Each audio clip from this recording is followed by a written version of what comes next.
9 different schools. After graduating Boyd Elementary School, next up was middle school. My family was still living on the west side of Atlanta at this time, on a street called Gun Club Road. Nah, seriously, I actually lived in a poverty-stricken neighborhood full of violence on a street named Gun Club. Well, Gun Club intersected with the main street called Hollywood Road. Now, although the street was called Hollywood, it was far from the one that you hear about in the movie world. I can promise you that. Every morning, my brother Chris and I would walk up Gun Club Road, turn left onto Hollywood Road, and pass Johnson Road. We would keep walking until Hollywood Road merged into Bankhead Highway, which has now been renamed to Donald Lee Hollowell Parkway. We would then cross the street and pass the gas station that sold more alcoholic beverages than actual gas, and a Mrs. Winter's fried chicken restaurant that had the best steak biscuits and cinnamon swirls you'd ever taste. Not the healthiest meals option, but what healthy restaurants have you seen in the hood? We finally reached our school, West Fulton Middle School, which has also been renamed to John Lewis Invictus Academy. For once that I could remember, I was excited about going to school. Although it was a new school, for the first time, I was going to a new school with familiar faces. I somehow had managed to make a couple of friends while at Boyd Elementary, and we were all at West Fulton together. Even the students that I had not become friends with, I recognized them as some of the same peers from my elementary school. We were all new students at this point. West Fulton Middle School seemed massive in comparison to Boyd Elementary. It sat on the top of a big hill and had kids from other elementary schools there too. I later found out that it was so big because it was formerly West Fulton High School. Now here I am, a 6th grader, with friends, and I was starting to feel a little bit of confidence. I met new people and made more friends. Exciting, right? Tell me about it. One of the new friends I made was a girl named Nikki. We actually became best friends. Yeah, Nikki and I used to get into trouble often. We were smart students and finished our work early, only to later sit in the classroom being disruptive by talking, eating candy, and the pre-sweetened Kool-Aid right out of the pack, waiting for the other students to complete their assignments. One in-school memory that stayed with me was when our 6th grade teacher caught Nikki and I eating Kool-Aid in class. Even though she and I both were eating, I got called to the front of the classroom. I tried to lie about the fact that I was eating in class, but the teacher called me out. I'm steadily trying to deny the fruit punch flavored Kool-Aid, not realizing that my mouth, the palm of my left hand, and right index finger were red. The evidence was obviously clear. I was guilty. Being the friend she was, Nikki quickly put me up on the secret. As I made my walk of shame back to my seat, she whispered, "You need to get the lemonade flavored Kool-Aid because it does not leave a color on you."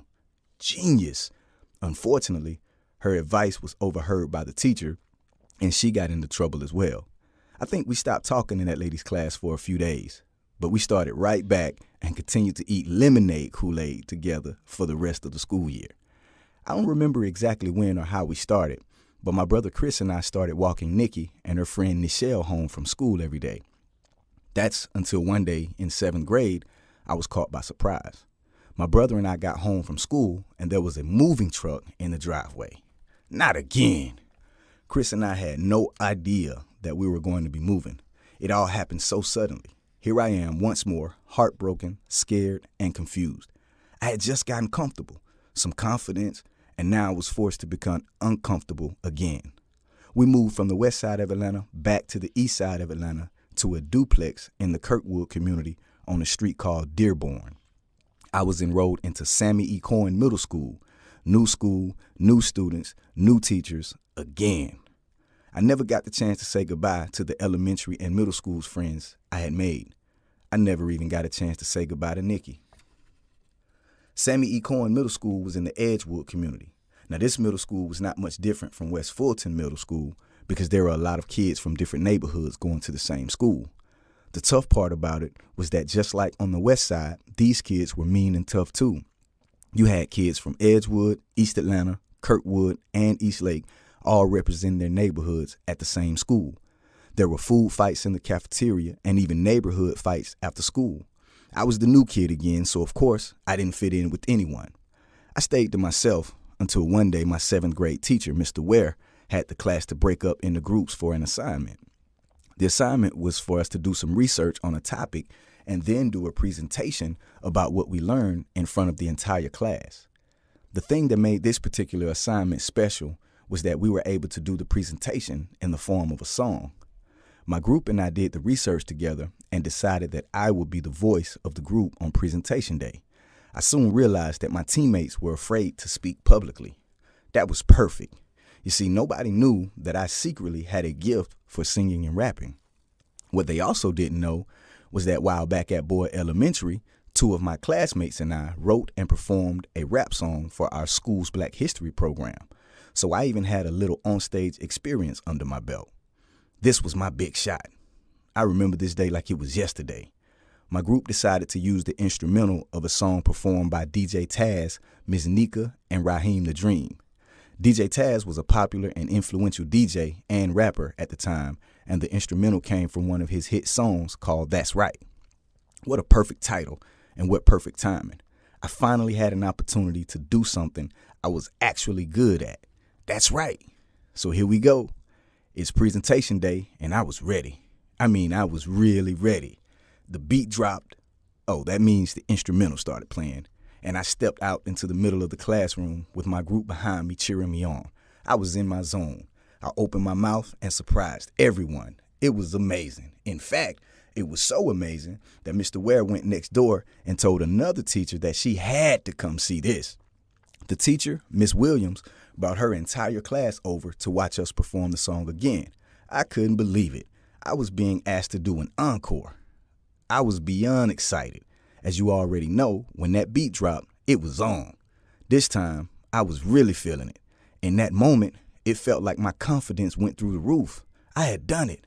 I had not only earned an A on that assignment for our group, but I had successfully educated and entertained 2 7th grade classes and 2 7th grade teachers at the same time.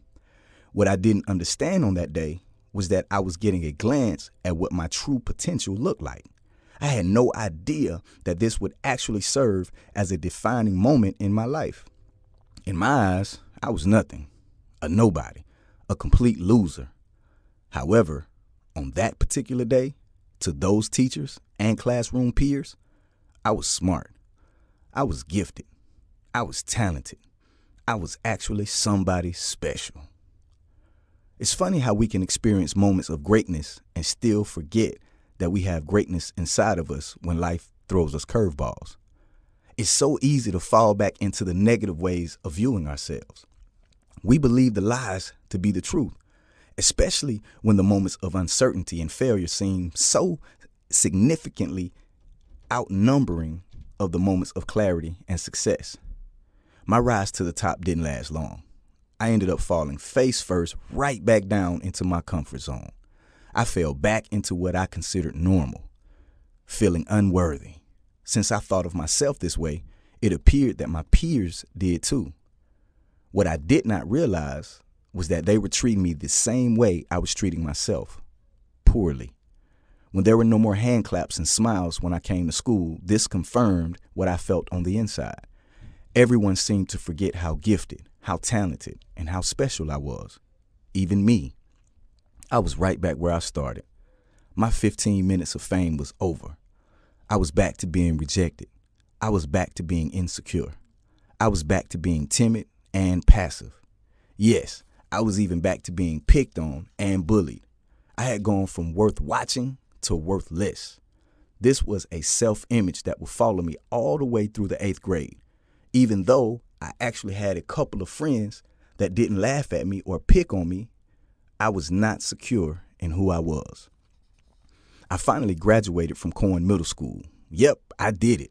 I survived 6 elementary schools, 2 middle schools, and now I was on my way to the big leagues. You see, I was looking forward to going to high school for the same reasons that I was excited about attending West Fulton Middle School. Everyone was the new student, not just me. But then it hit me. Wait, that's 9 different schools.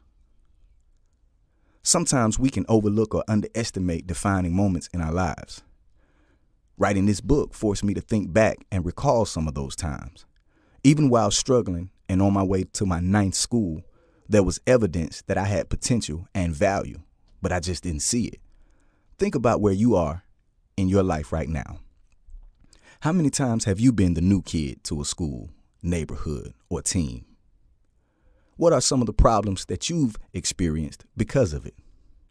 How did you feel about those experiences, and what would you change about them if you could? How many defining moments have you missed or ignored that could be tied into your actual purpose?